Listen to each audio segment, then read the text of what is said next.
All right, let's get to it. We want to understand the government's redevelopment program and whether or not it's fulfilling its purpose, or whether it's still open to abuse. We're joined on the phone by two guests. Kwasi Edu is a former member of the Committee for Joint Action. You will remember that he was quite vocal in his criticism of this project, particularly under the late President Atta Mills. Kwame Gyan is a land law expert, and he's no stranger to our show. He gives us lots and lots of education and advice on land law. Mr. Edu, Mr. Gyan, good morning to you both. Good morning. Good morning, and good morning, special one to my brother, Edu. Hello, good morning, Kwame. How are you? By his grace. Wonderful. Okay. If it's all right, Lawyer Gyan, I'd love to start with you so you can give us a bit of context and background to this redevelopment program, what it's set out to do and how far it's come. Okay, let's see what we can do. So, redevelopment, how did it come up? Those of you who know the areas around Rage, the areas around cantonments, Roman Rage, let's focus on these three areas in Accra.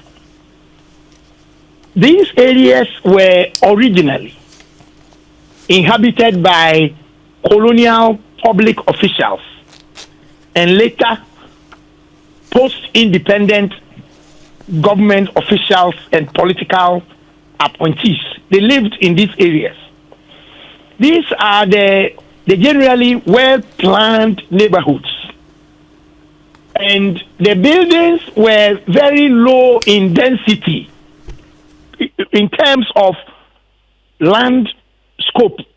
So you will find 1.5 acres and a small colonial house sitting on piles.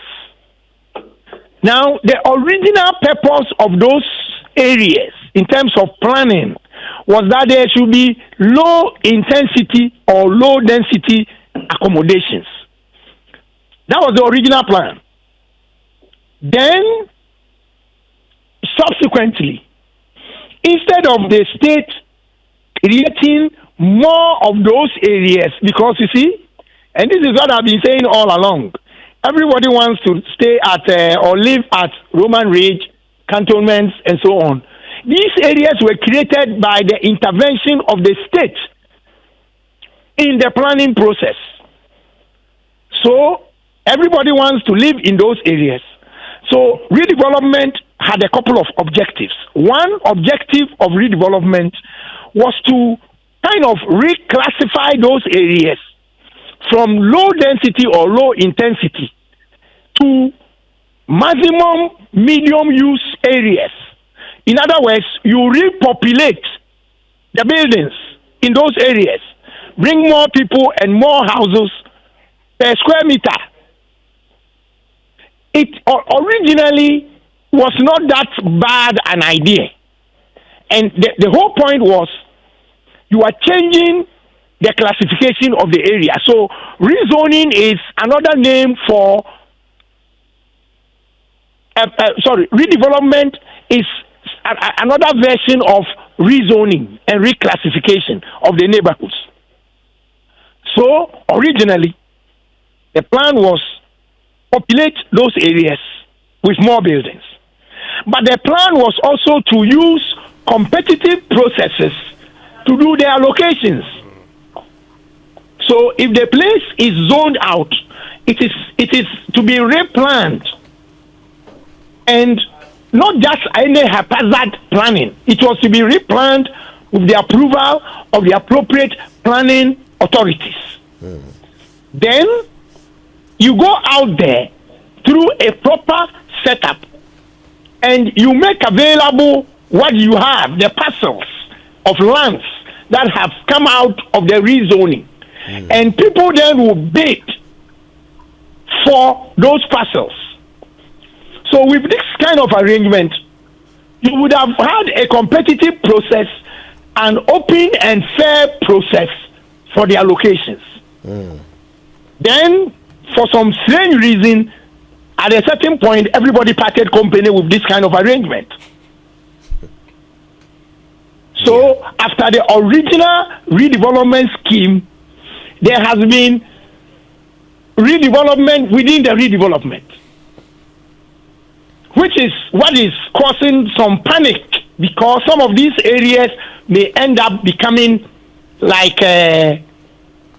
squatter camps if we are not careful, because of the extent of the population of the buildings on these lands.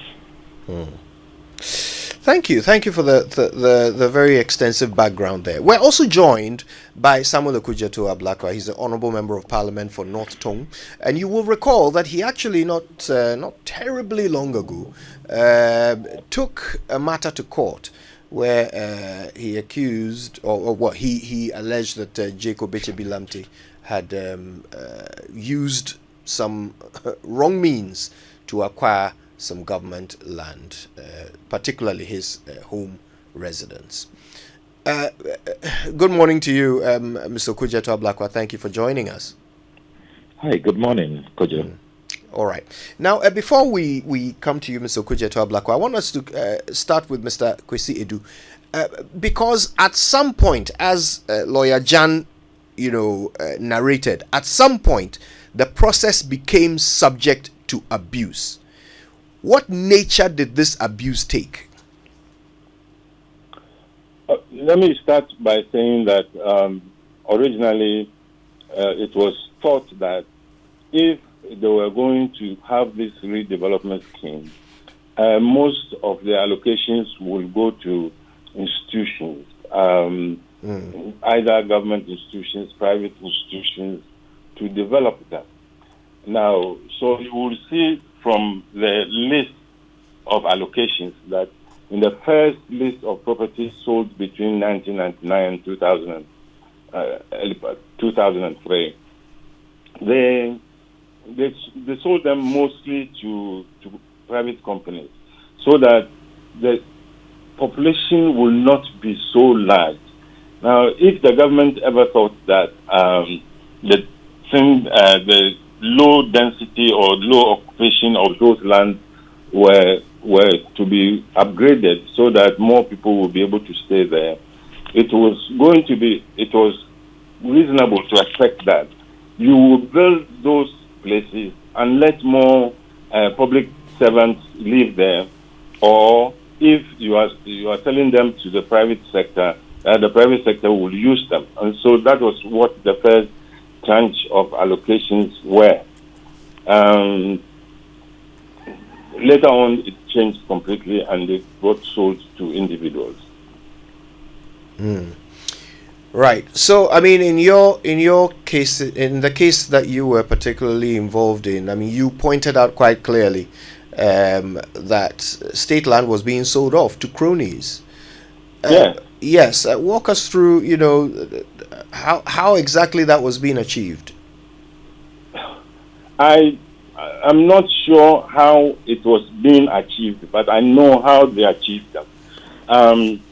What happened was that they will call around party members and then allocate them these plots at knockdown prices completely, some of them on protocol. And apart from party members, they will also allocate them to from 2004 on the scheme. The government was very clever. What they did was that, in addition to providing them to party people, they also roped in the judiciary. They allocated them to individual members of the judiciary, even up to Supreme Court level, including even the Chief Justice, so that if you go to court to challenge them, the court will not support you. And private lawyers, judiciary members, party members, these were the people who were allocated those properties. So you will see that those properties allocated to party members and other such people were at knockdown prices. The interesting thing was that you will find out that after selling a plot of land for 2,000 cedis, in the next 3 months or so, the new owners will now sell them for 1 million cedis to private developers. And that's why, as Kwame was explaining, there was no planning involved in it as to how to do it in such a way that it will be properly tailored for the use of medium occupancy and things like that, medium intensity occupancy. So they just, you should get a private developer who wants to build a big mansion, and you will be given at 1 million or 2 million Ghana cedis. So the original person who was sold that property, having bought it for 2,000 cedis, will go away rich and very happy.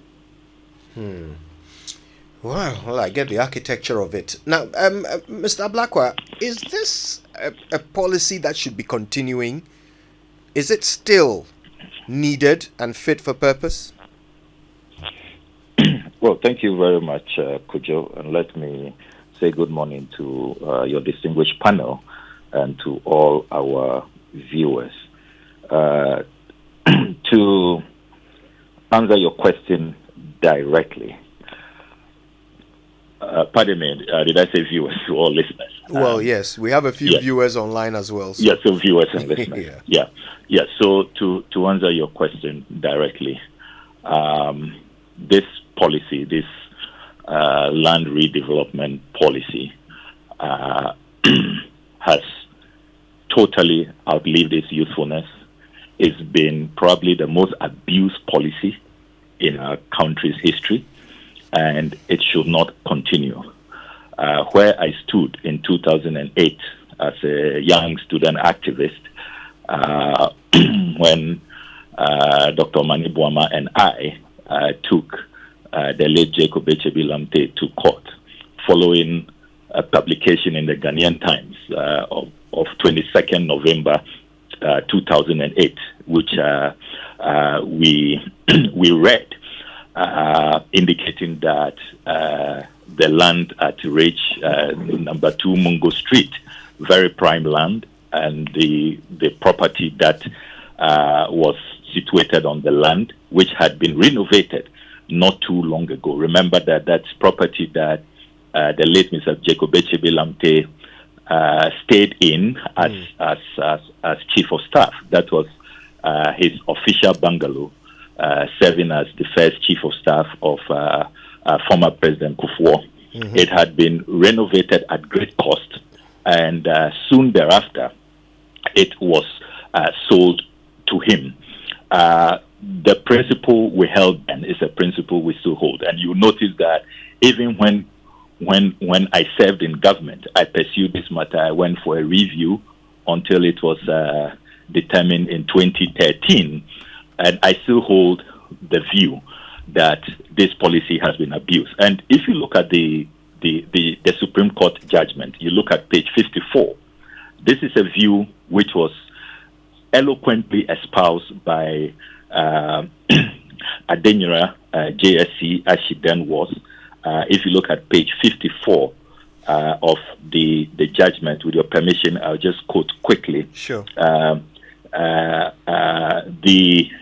The Venerable Adenyera, respected Justice of the Supreme Court, said this: I wish to state, by way of obiter, that the Accra Redevelopment Scheme of Residential Properties policy, as implemented by both the Rawlings and Kufuor administration, has not been wholly satisfactory and has raised a lot of negative comments and issues of morality from the populace.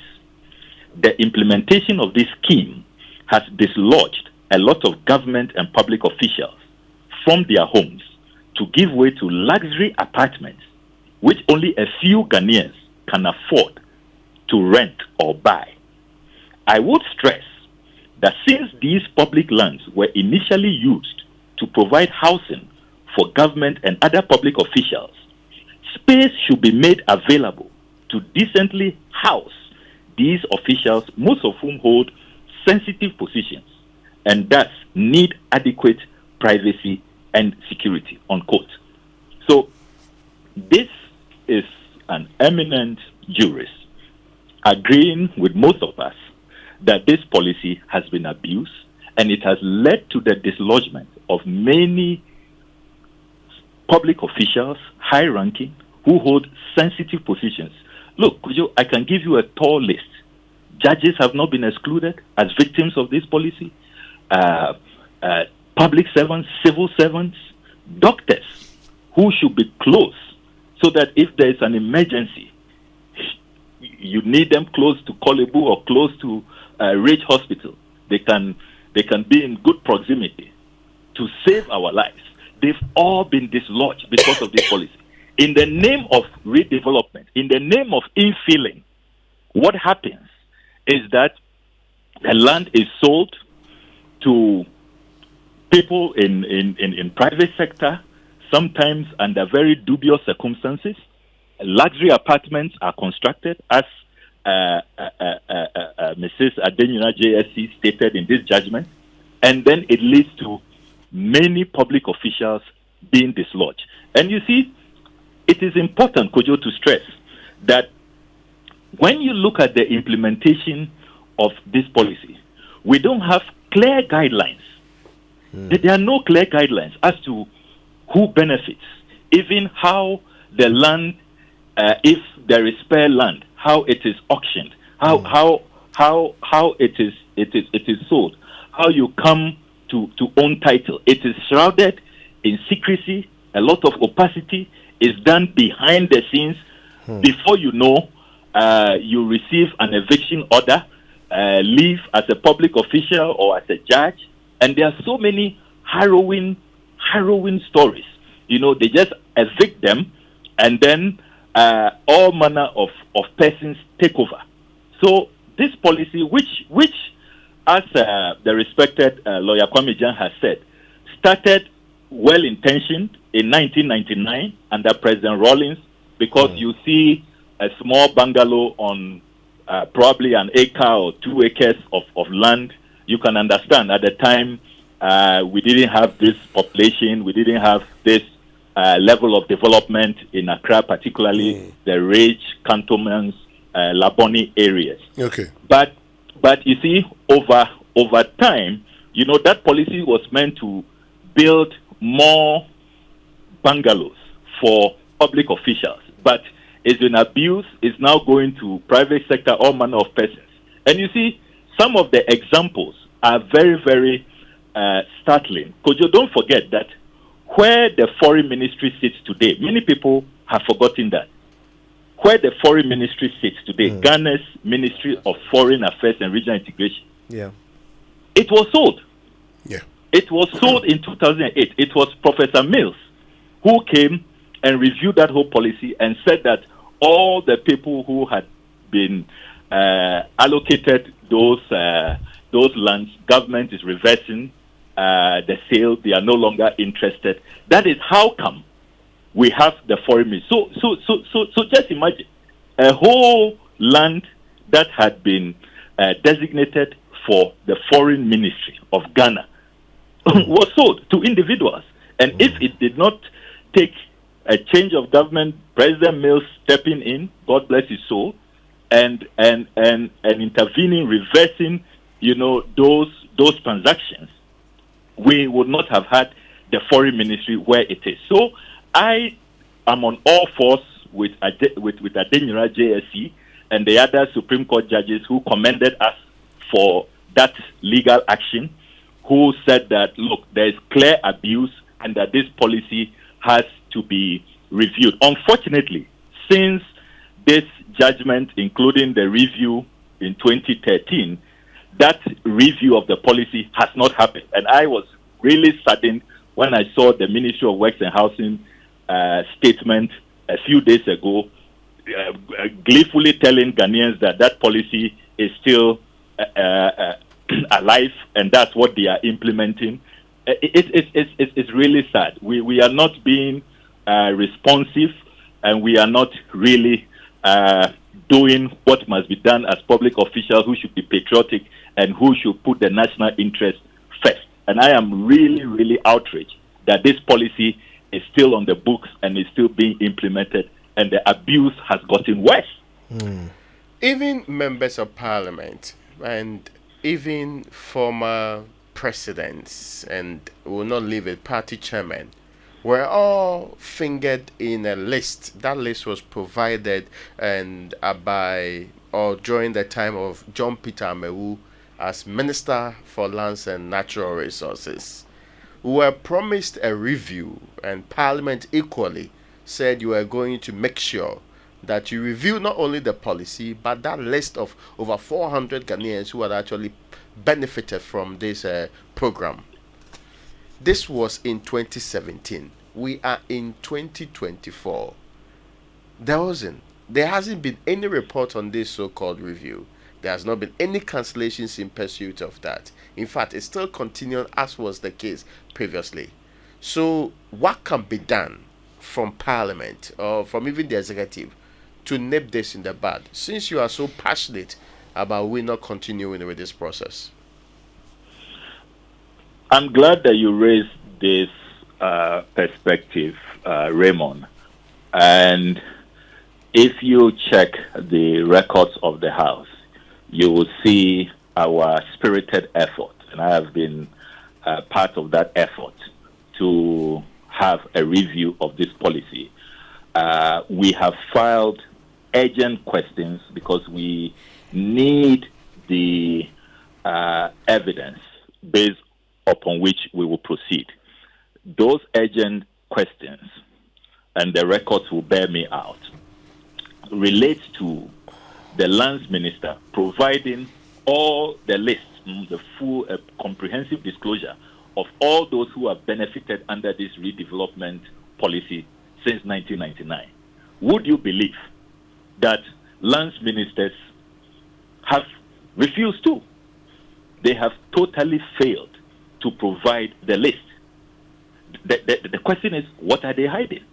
I mean, of course, those who may argue that Parliament probably should go a step further and assert its authority have a point, except that because of the extreme partisanship, so you don't normally get, all sides of the aisle rallying on a matter like this once partisanship is brought to bear or is activated. But really, the fact of the matter is that lands ministers have been stonewalling, including the current lands minister. The current lands minister, the Honorable Abu Jinapor, will confirm, and I hope he's listening to us, that on 2 occasions, he has not been able to provide the list. A few months ago, he said that it will require a lot of effort and he needs time to put it together.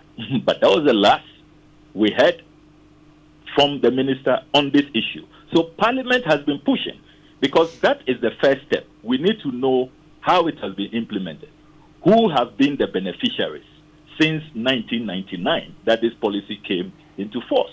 But the lands ministers have not cooperated with Parliament. Okay, let me bring Kwame Gyan in at this point, because you've talked about the fact that this was to densify the place, increase people who were there, and also ensure that the state would get some money and build other structures for people. We know that has not happened. So now that it's been abused, let's look at the way forward. Do we discontinue? Do we continue? And if we have to continue, what modifications do we make to it? Winston, let me tell you something. Please I'll go ahead. take you to the early days after independence. Okay. You know the area called the area opposite Nima. Yes. And what's the name of the place? The vice president used to live in Kanda. Kanda. Yes. You know, Kanda, there are some public accommodations there. You've seen them. Yes. Yeah. Okay. If you go back, and I'm telling you this so that all Ghanaians will know that we have abused this country not since 99, but very, very early in our life as a country. Many years back, we had a company called Ghana Housing Corporation. Yes. it was Ghana Housing Corporation that became State Housing Company Limited today. They built Kanda and other estates. Those days, people took mortgages from the Ghana Housing Corporation. The headquarters of the Ghana Housing Corporation was relocated to the Flagstaff House at that time. The Flagstaff House was the seat of government. And you know what happened? And I tell you, I have all the records because I got the records from the Anijiade Commission. Okay. And every time there was a change of government, any time there was a military coup or change of government from our independence, commissions of inquiry were established to go into allocations of government lands. And it happened every time. And the records at that time indicate that those who got allotments in Kanda, who were paying mortgages, you will receive notification from the Flagstaff House that government of Ghana, this was the CPP time, government has paid off your mortgage, so keep the house. Really? So all I am saying is this. If you look at Ringway Estates, all the original allottees were CPP. In this country, depending upon who lives where, you can determine their political affiliation. So anytime politicians share land, they give to their party people first. And if I have the records of allocations from independence up to a certain point, the military governments shared without party color because they were not partisan. But when the civilians took over, and I'm very excited about the statement that was made by my very good friend, and I respect him plenty, Honorable Okudzeto Ablakwa. The thing about the Minister of Foreign Affairs, I was at the Minister of Lands when those lands were being allocated. I was the legal advisor when the lands were being allocated. I advised the politicians then that it was not a good idea. That place was called the International Students Hostel. Sure, I advised that it was not a good idea. The minister then didn't take my advice. They allocated. Then NDC won the election. They came back. I was still at the Minister of Lands. Then meetings were called by former President Mills. May he so rest in peace. When we briefed him, he said, no, this will not happen.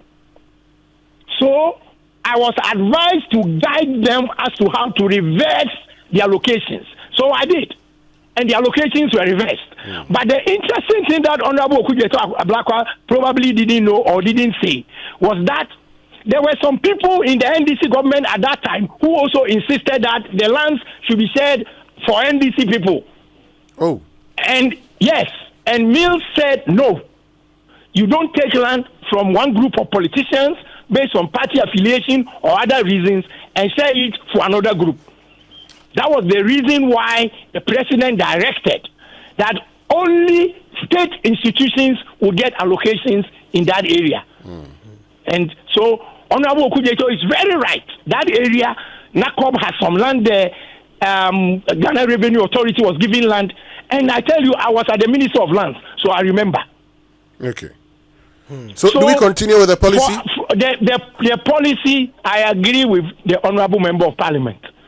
It has created too many problems. And I don't even know whether we still have any land to redevelop. The lands are gone. So you see, the more we continue, the more enemies we create, and the more the difficulties we are encountering. So look at what they are just talking about. Remember, we were talking not long ago, there were rumors about the Speaker's house, this and that. We should go to Suhum and facilitate the creation of another cantonment there. Achampong, the man who we say didn't go to school, when he was head of state, he created Dansoman, not so. Yes. Yeah. So what have we created? Why are we only struggling over the little that we come to see when we come into politics. Why don't we create and take some so that everybody else can also take some?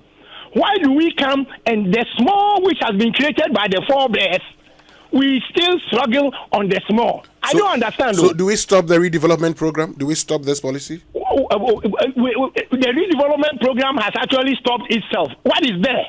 Where are the lands? Okay.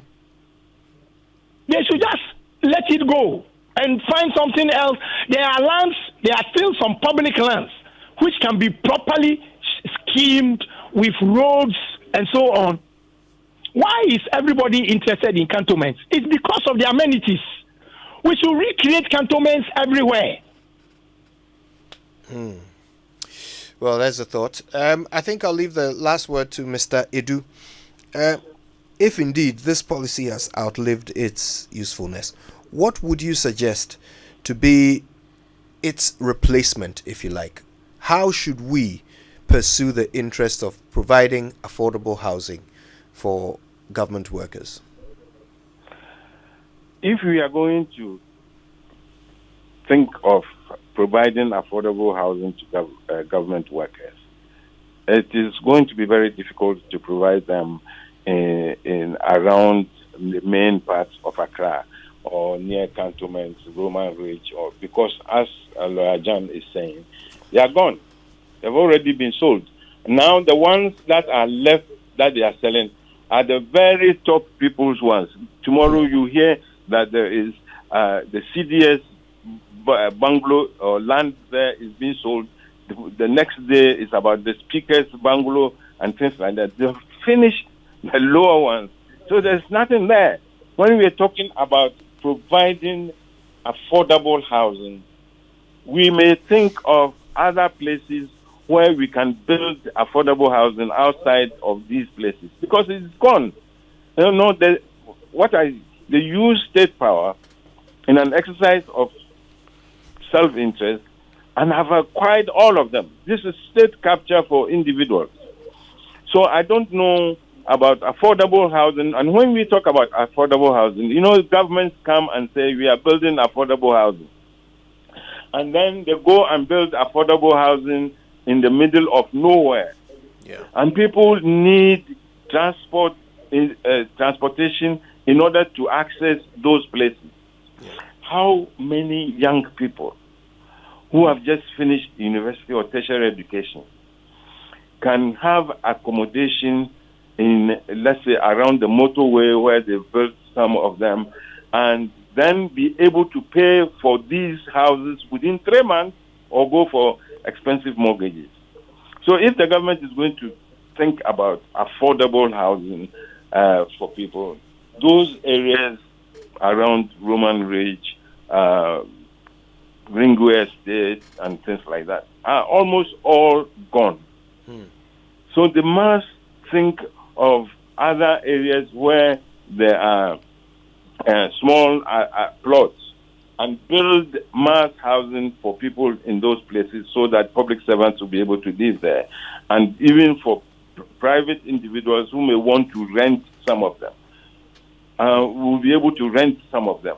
And then provide the necessary connections with transportation, public transport, and other things. It has to be really integrated. What is happening is that there's no an integrated plan or anything, and they just sell them to themselves and do. So I think that the way forward should be to look to stop the current sales that are going on. The few that are left, they should stop them.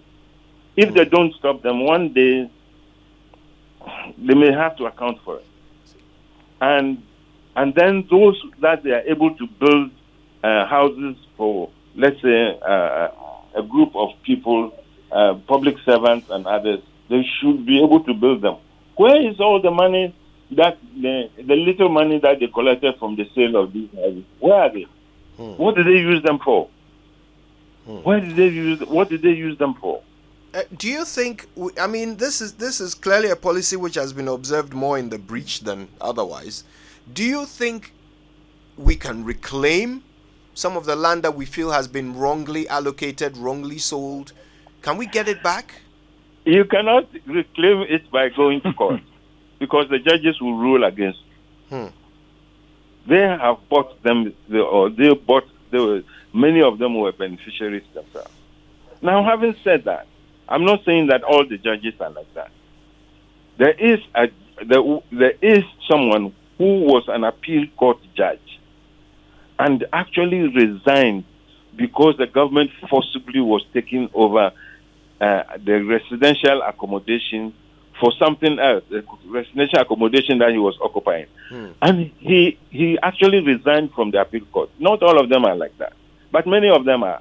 And if you go to court to reverse it, you are not going to get it. Wow. You may have to think of other ingenious means. Any suggestions from the panel of any possible way we can get some of this land back? Mr. Ablakwa, Mr. Gyan?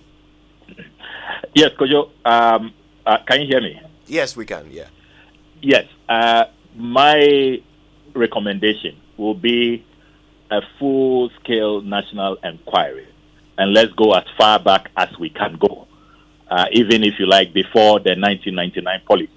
Because as the respected lawyer Kwame Gyan has said, the abuse began a long time ago, except that it's now reached a crescendo.